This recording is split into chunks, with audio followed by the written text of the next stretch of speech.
RationalInvestor.com's Daily Brief.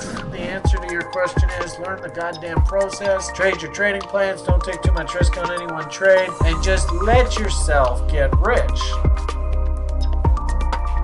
Hello, everyone. Welcome back to the RationalInvestor.com's Daily Brief. This is our 30-minute summary, and I'm caught a little bit with my pants down here. Yeah, there we go. At least we got the YouTube page operating. So hello, everybody. We'll try and do our best here this morning to give you a summary. A couple minutes late here. My apologies. Couldn't remember passwords. What a doofus, eh?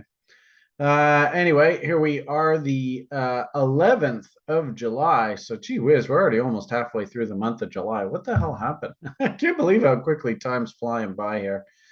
We were actually contemplating doing a meetup kind of idea in the Chicago area, but we didn't really get that much expressed interest in doing it. But Chris now is officially reporting in from the great state of, where are you, in Indiana? Yes, I'm in Indiana. Michigan City. Michigan City, there you go. So if you happen to be in the neighborhood, you want to say hi, Zoog. Actually, Zoog, you're probably running around in the background. You want to say hello to these good people?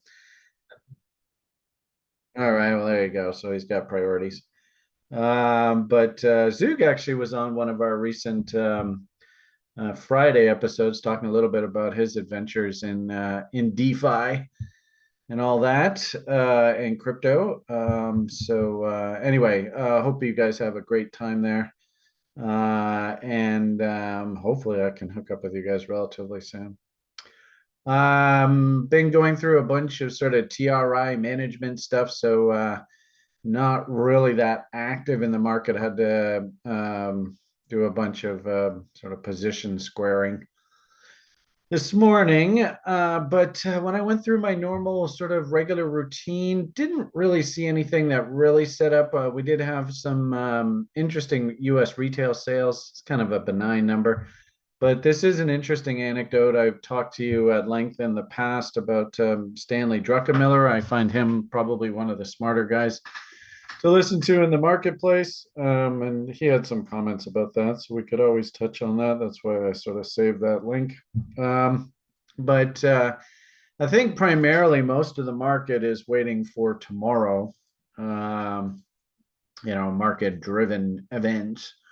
Tuesday, we had a whole bunch of stuff come out of Europe, but you can see Americans, we had business optimism actually ticked up. Of course, if the Fed wants to try and slow things down inflation-wise, that might be problematic. Not a huge difference, not a huge move, but nonetheless, an uptick there.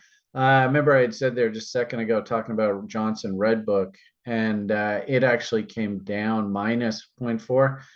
And if anything, thank heavens, because, 2/3 of the U.S. economy is consumer, and we are a retail consumer-based economy. And you probably remember a year or two ago, we had retail sales running at like 20% annualized rate, which is just, it's insulting to anybody who actually is like, hey, I'm an economist, what's healthy for economies? I mean, this was just utter and complete stupidity. And I've told you before, I actually believe that Mr. Powell got played there. He got played by the socialist and Joe Biden. And unfortunately, he's not really a banker by trade. I think he got sucked into this MMT nonsense, bullshit, idiot kind of talk. The money doesn't cost anything. And he let things get out of control there. And, if you don't listen to Beamish, listen to a guy like Stanley Druckenmiller, he was just like, what the hell are you doing to our society here, you stupid idiots? So after that event, I think Mr. Powell said, okay, fine. I don't want to be embarrassed anymore. Can't show my face in actual educated circles. And he just went to war on this inflation thing. And we finally have actually this thing printing a negative number. The only problem with this is just like through the sickness event, you might find that, that I've told you guys repeatedly, and if anything, this image is a really, really good example of that the Fed usually does too much, they go too far, and they go for too long. So interesting how we're now actually getting a negative print here, minus 0.4%. I don't want to let this thing get too out of control here. Or, half of the reason why they were freaking out was through the initial part of the sickness there, ever shut everything down and all that kind of crazy talk. Of course, the consumers all freaked out, and businesses freaked out, and everybody just stopped spending money there. And the market went into free fall. Remember that? Isn't that interesting? There is the image of our past like 3 or 4 years of our lives, just absolute insanity. And oh, what a surprise! The Jupiter Saturn cross, in fact, Jupiter Saturn Pluto conjunct, an event you only see about once every 200-300 years, just so happened to be right through that event window there.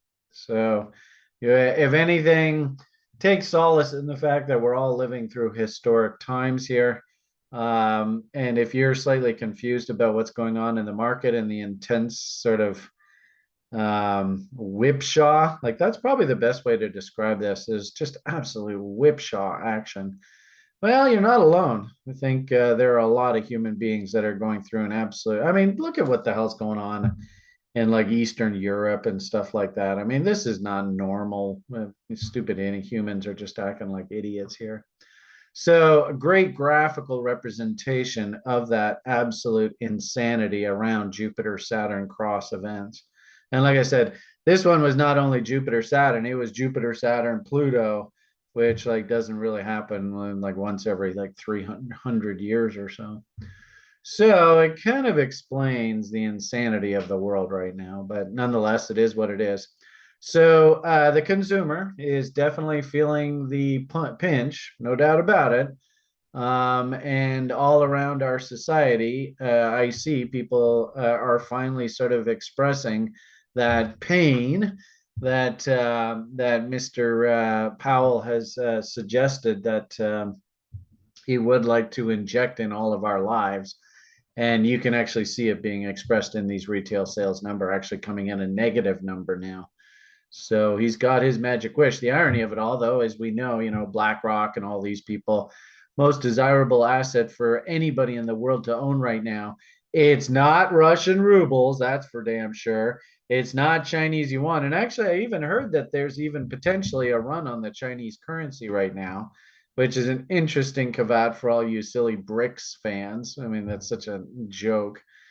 But the most desirable asset for fund managers to own in the world right now is United States single family homes. Go figure, right? Stay away from commercial real estate. But US single family homes, oh boy, and it's still pretty damn. I mean, the nonsense in the Canadian real estate market is probably a really good anecdote for that. But anyway, I digress. Okay, a few minutes past the top of the hour. We'll probably have a relatively short report here today. And then, it being Tuesday, I like to bring our eyes, we as a team, and I think he likes it too. Bring on TRI CTO Sjord to talk a little bit about what he's seeing over there in the European market, and then also if he feels like talking a little bit about site development and what's been going on in the back end. It's his opportunity to speak to the community and to the public. So Sjord, are you out there today? Yes, I am. Hi, everyone. There he is. So he's all ready to go. If you'd like to get the Sjord report. And FYI, I was putting out sort of tweets and stuff about how absolutely incredible our key reversal screener system is. Sjord's feverishly working away on putting in together all the sort of infrastructure to get those algorithmic programs going. And newsletter, not newsletter, but emails of summaries and stuff like that. So it's all in the works. And if you have any direct questions specifically for Stuart, of course, Tuesdays is your opportunity to chew his ear on the site. So maybe consider joining us for the after party for that conversation. As you can see from the broader market, stocks seem to be catching a bid. Interesting, we're having a bit of a disconnect here with the Russell 2000 and things like the NASDAQ of late. If we talk about our sector rotation modeling, remember it is the first 2 weeks of the quarter, so we kind of want to keep an eye on whether the trends that were persistent through the previous quarter, you saw the way tech stocks all went crazy there. Do we actually see that money start flowing into different parts of the economy? I think we had pointed out recently, and I don't think it's shocking or news to anybody, but our ETFs were pointing that IWM, I think that's actually, that is the Russell 2000. So we had talked a little bit about how the Russell 2000 actually has a lot of regional banks, proxies in it. Of course, it's a proxy on the broader stock market. A lot of these smaller stocks and smaller companies are very interest rate sensitive. So are we nearing the end of that interest rate cycle? Of course, talking interest rates, I'm still sort of mulling over how we're going to rebuild this interest rate study. But I guess just the point here is, are we nearing the end of this interest rate increasing cycle? And I think I have the sine wave on here somewhere. Maybe I got rid of it. Oh, well, I guess I did. We should be coming up to some sort of trough here. Of course, we have a longer term trough way over here, November 25 on this thing. Let's see, it's one of these. One of these screens is not like the other. Oh, I don't know which one it is though. Yeah, look at that. None of them are moving. Anyway, we'll come back to that another day. Point here is Russell 2000 starting to perk up. That's actually a good sign, maybe implying that money's starting to flow back into junior stocks because they think the Fed's probably close to being done. So we also had, of course, the energy sector outperforming. We have a couple country funds. Interesting how European country funds starting to firm up here a little bit. And then as a funny outlier, we have the real estate relatively firm here. Did notice, and we've been seeing this as a theme of late, bonds very, very weak. It does look like interest rates want to work their way a bit higher here. We noticed that on the short term, the bond market was catching a bit of a bid. But then we pulled up some of these bond charts, and actually we were talking about like Hugh Hendry. He was bond bullish of late, but I look at this chart and I go, gee whiz, that's a lot of M's. Very difficult to be bullish in the face of that. In a weird sort of way, and you can kind of see what our prognostication coming out of the after party was yesterday. I'm not really ready to get too uber bullish about bonds just yet. And if anything, I think our algo is heading in the right direction here, which would imply if we do see weakness in these bond prices, and like we said, the actual algo is saying that this is the weakest ETF in the entire ETF universe. So that's probably a message we should probably, look at the DI. It just looks horrible. Holy train wreck, Batman. So probably should avoid that market for the time being. It'd be interesting to see what Mr. Hendry has to say about it. He's more, and I've talked about this yesterday, he's more of like a macro guy, bigger picture, but nonetheless, in the short term, got bonds weak. The inflation and adjusted bonds are also weak, so they're not even buying that. But interestingly enough, notice, I think this is the mortgage-backed securities ETF, if I'm not mistaken. I don't know whether this is going to spit out a name. MBS, I think that's mortgage-backed securities. So you can see the bonds are just not very happy here at all. In fact, actually, you can see on the histogram, they are just looking like a train wreck here. Although I don't know if the histogram and the actual, the bullish percentage numbers, they're a little bit off right now. But we've got Stuart on the call. But I don't know whether he'll speak to that or not. But had a little bit of a hiccup there right now. But anyway, so Small caps bullish, energy bullish. We had basic materials bullish there a little while ago, though it kind of backed off, and I'm trying to figure out why it did. I was a little bit surprised by that, but also the industrials, that was actually fairly uppy there as well recently. So those all that sector, if we do see, and actually probably the easiest way for you to see this,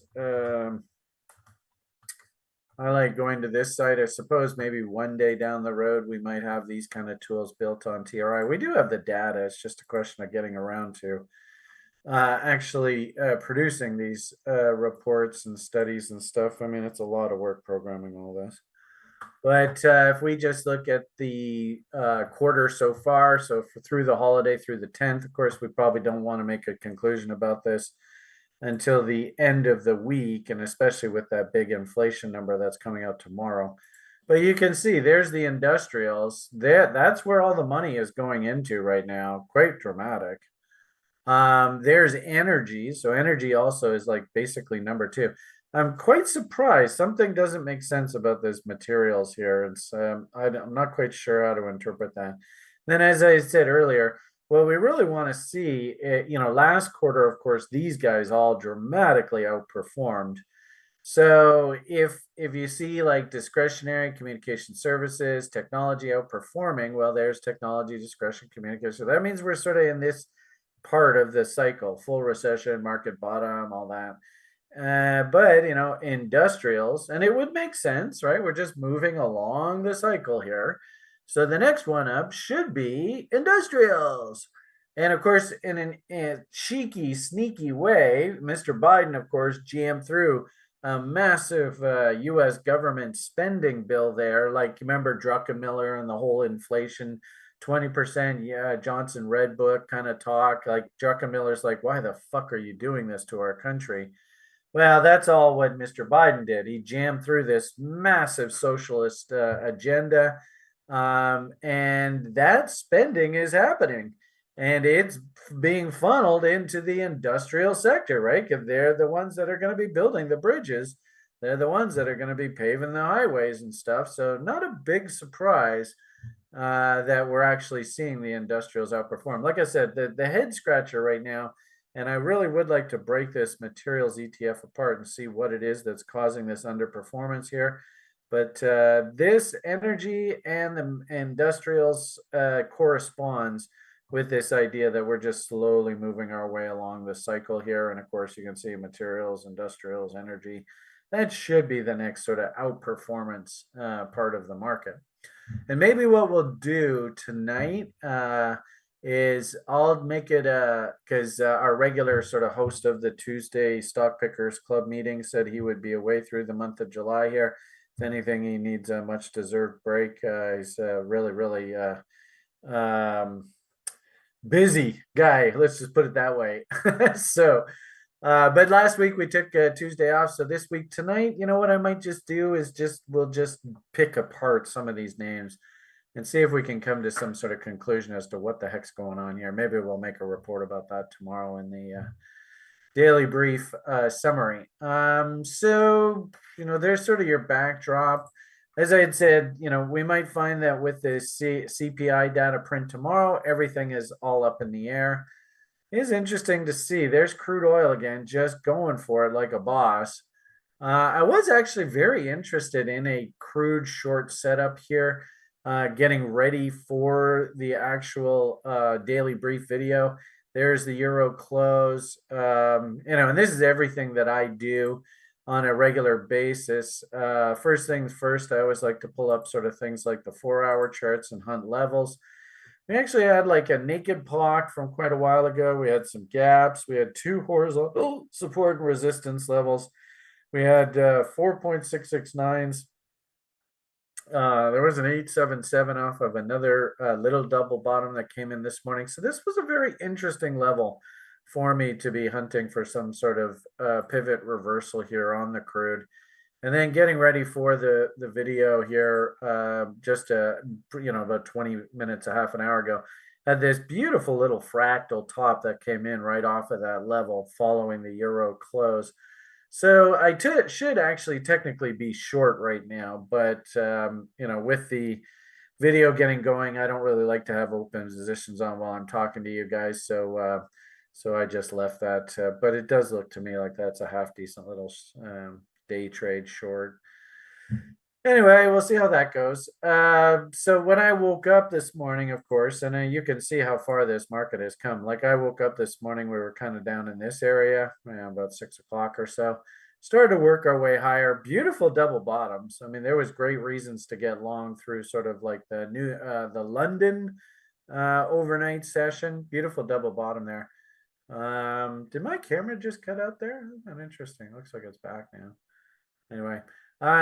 So it set up a pretty nice rally, but now you can see we're kind of at the opposite end into a whole bunch of levels. And should it surprise us that a top is coming up in up here? Pretty bare divs. Willie's stupid. Waited patiently for Willie to get stupid. I mean, everything's there for a short trade. And you can see where the VWAP is in the 200 SMA.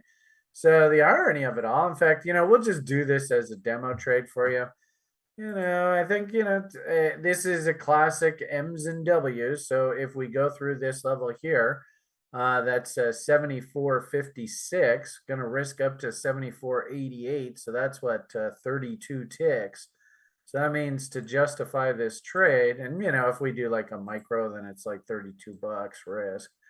And to justify doing the trade, we should probably see at least a 2-to-1 risk reward. And if we use the VWAP as our target, 200 SMAs, same sort of thing. But if we use the VWAP, well, you can see that's better than a 2-to-1 risk reward. So for fun, just, demonstration purposes, how would you actually set this up? I don't actually really mind that. I would just sell one on a stop through 74.55. So sell on a stop. We'll just do one micro here for you guys. I don't know what's going to happen here. It's a trader's life. The trade has set up. We went through the whole process. Yeah, we'll see what happens. If it does fire, it means I am going to have to there it is, working on a stop. In fact, actually, I was even talking yesterday about key reversal signals.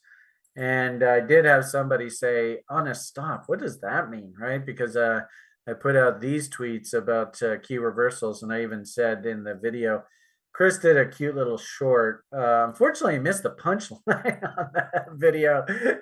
But anyway, the short that we did, the little, YouTube short thing, it did point out these, and, like what a testament to key reversals. And I just simply said, you place your order to buy on a stop 1 tick above the key reversal level, right? And you can see, and risk to 1 tick below the key reversal low.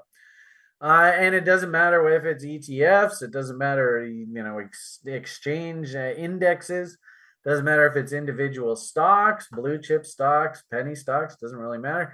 Hell, it doesn't even matter if it's crypto. And actually, you're not going to find this anywhere else on the internet. And the simple fact that Stewart has been able to wrap his brain around this concept and actually produce an engine that spits out key reversal signals in crypto, that's insanity.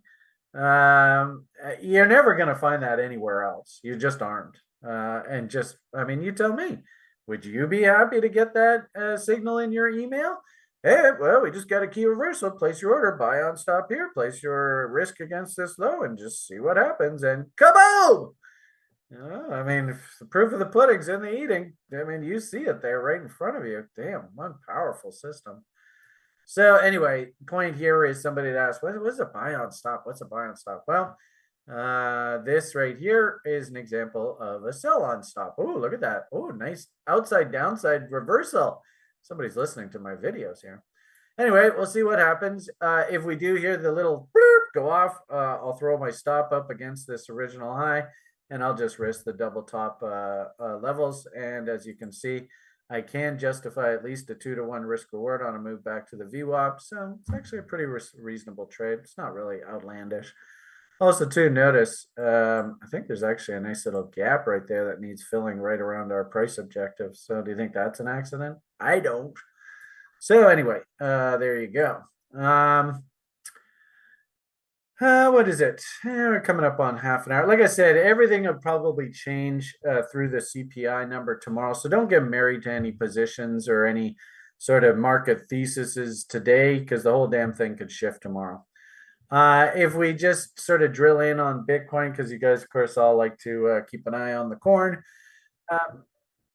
Yeah, I figured we're probably coming into the end here. Been sort of talking a little bit about, Oprah Winfrey memes.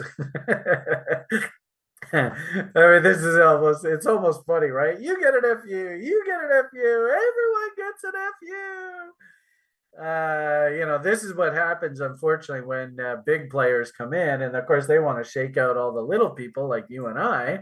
So they make sure to run plenty of stops back and forth just to make sure all the punks are gone.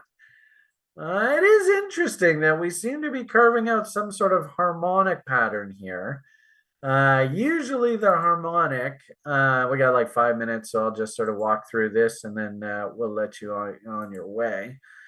Usually the harmonics, like if we can get a rally to 38.2, but not beyond 50%.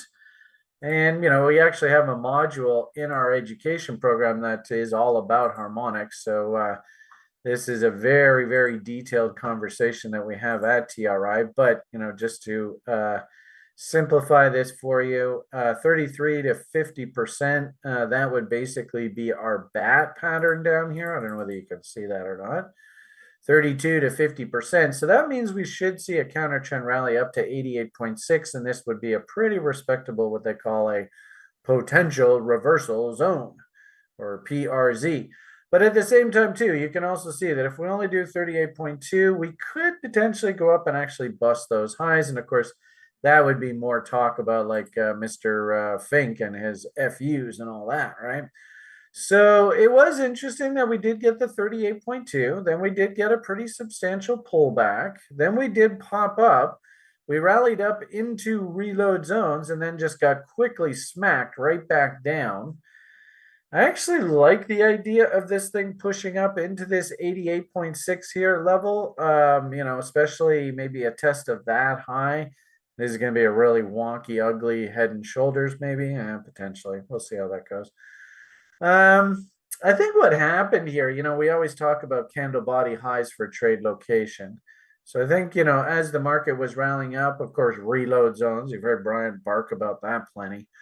We got up into this wick here, and of course, this is a whole bunch of trap bulls. And as soon as we got up into there, they were like, oh, thank God, get me the hell out of there, get me the hell out of there. And that's why we paused. But considering that the stock market still looks uppy, show me a new high, higher highs and higher lows. We talked about how the Russell 2000 was looking uppy there. We are into July, so keep that in mind. We're not really in the seasonally vulnerable part of the market anymore. Could we see a pop up top here? I don't see any reason why not. I would say though, let's revisit this on that CPI release tomorrow, because I think you're going to get a hell of a lot of volatility injected in and around that. But over the next 24 hours, could this thing work its way up into this 88.6 area, setting itself up for that report tomorrow? I think so. I kind of like that thinking. So anyway, not really. I suppose lower time frame players, you could have maybe bought, reload zone dips against here. And of course, look at all these bull divs. So there was lots of reason to be hunting short, little lower time frame scalps. I would say though, on balance though, to me, this kind of looks like, let's just leave this alone, let it settle down, let the employment report come out, or excuse me, inflation report. Sorry about that. And if we do get some sort of M that comes in like that, then Brian's going to get uber excited. But for now, I'm not really interested in even contemplating what's going to happen here. The only sort of thing that would lead me to believe that maybe the market's kind of run out of gas here is the fact that Litecoin, of course, is coming up into its halving event. Did we ever hear from Ben? I'd love to get Ben on a Friday call. Ben, if you're listening, maybe we can hook you up with Chris and we can look at the calendar and see what date we can pencil you in. But there's the Litecoin chart. We've talked lots in the recent past. There it is halving event. I showed you repeatedly over the past two halving events how this thing likes to top out about a month or so ahead of the event. I would have thought there should have been some sort of counter trend rally up top, rally back into reload short zones, that kind of thing. I'd be very surprised if this is straight one way. So the issue here, though, is that usually this thing tops out, which of course is going to be sort of generally heavy sentiment in the Bitcoin space going forward, if this thing, of course, is heading back down to earth. So with that said, I'd like to see some anecdotal evidence. I've also said too that on a weekly basis, this is a horrible trade location. If I want to invest in Bitcoins, green boxes, reload zones, exactly where Brian's going to be interested. If anything, I wouldn't even mind seeing some sort of horrendous, announcement out of the SEC. Maybe there's like international arrest warrants or something issued for CZ. Maybe the principles of tether or something, all the international arrest warrants, whatever, and there's some major chaos in the space to bring the market back down into levels that I could actually consider going long. Right here, that's horrible. I mean, maybe there's going to be a short-term continuation pop to the upside, but this is very, very risky as far as I'm concerned. Terrible, terrible trade location. So I'm not really overly enthusiastic about chasing this thing right here, and I really don't want to chase crypto in general. If we do have markets that are back down into reload zones, and there are a couple, we got Zug there hanging out with Chris in Chicago. Zug's got a few names that I absolutely love right now, like this CVX. You can see M's. This thing's looking heavy right now. But if we zoom out and look at like a daily or a weekly chart, I mean, this thing is where I want to be accumulating. I mean, look at that, eh? So I think this is more along the lines of I want to be taking 2023 and accumulating this stuff. And I actually believe that the ultimate low for this cycle is somewhere right in here. I don't know exactly where. My hunch is September, October. That's usually when the market's weakest. But remember also, too, crypto does like to be weak right into sort of the end of the year, tax loss selling. If there really isn't that much of a rally here this summer, then you're probably going to find that there's going to be a lot of selling incentive into the end of the year. But on all of these names, we can go through the whole damn list. I think a lot of them look like this. And this isn't going to be like I'm going to be going and buying Lambos. But if you can accumulate through this window here, then into like 24, 25, early 26, I definitely think there are Lambos in our future. So, I would use this one as a pretty good example of can I force myself to just come in and just slowly accumulate near the bottom end of the range. Okay, I think that's my summary rant for you here today. Slow and steady wins the race. Don't take no wooden nickels. Remember what your number one job is. I think actually yesterday we even commented about this US dollar. So, you can kind of see it's kind of doing what we were kind of thinking. I mean, maybe it did it a little bit ahead of time. I don't know. But, we've got the big event tomorrow. So if anything, everything that you see in the market today is actually setting up for the event tomorrow, in my opinion. So tomorrow should be a fun report. All right, have yourselves a great day. PMA for the win. Slow and steady wins the race. All the best. Come and join us for the after party. We're going to go hang out with Sjord for a bit. And if you have questions, Santos, I see you have a question over there. Come on over to the after party. We love answering questions in the after party. All right, have a great day. All the best, and bye for now.